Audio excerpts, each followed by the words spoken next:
Bonjour, début mai, je me suis rendu à Toulon dans les lieux bénis de mon enfance et j'ai pu nager dans un petit coin familier de sa rade avec un masque de plongée.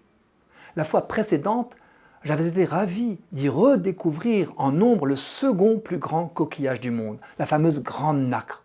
Longtemps pillée par des plongeurs irresponsables, mais bénéficiant depuis 1992 de strictes mesures de protection, elle s'était à nouveau développée. Le coquillage peut vivre 40 ans et dépasser le mètre de long dont une partie solidement fichée au fond. Hélas, j'ai déjà évoqué la catastrophe qui s'est abattue sur Pinna nobilis, nom latin de cette espèce emblématique de Méditerranée. En 2016, un cargo venu de loin, en vidangeant ses eaux de ballast, a largué au large des Baléares un parasite des bivalves. Et ce protozoaire s'est mis à infester les immenses coquillages, en commençant par ceux des côtes espagnoles, pour continuer par la Corse et le reste de la Méditerranée. Aucune grande nacre ne semble en mesure de lui résister. Il paralyse son hôte que les poissons, céphalopodes et autres coquillages se pressent de dévorer puisqu'il est incapable de se fermer.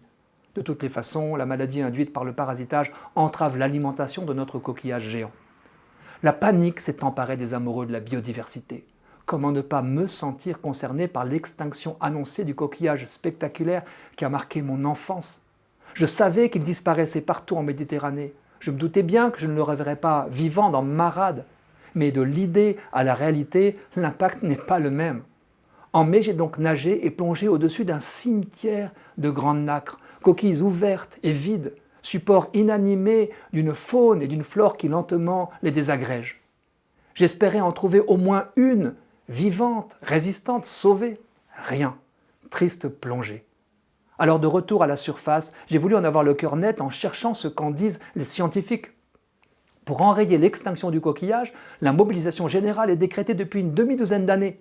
Les chercheurs ont vite repéré des zones où la grande nacre résiste encore à l'envahisseur, surtout des lagunes d'Occitanie ou de Corse et en mer de Marmara.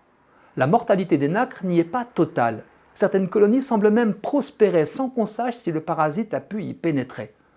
Dans nos étangs de Thau et de Leucate, les plongeurs bénévoles s'activent pour aider les chercheurs en comptant les grandes nacres vivantes et les mortes. Les plagistes sont avertis, prélèvement et transport du coquillage sont passibles de 150 000 € d'amende.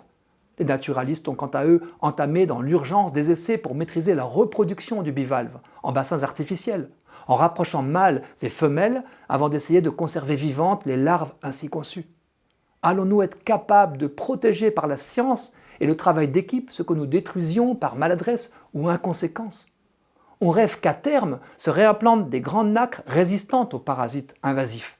Mais ce processus d'équilibrage entre parasites et parasités prendra du temps.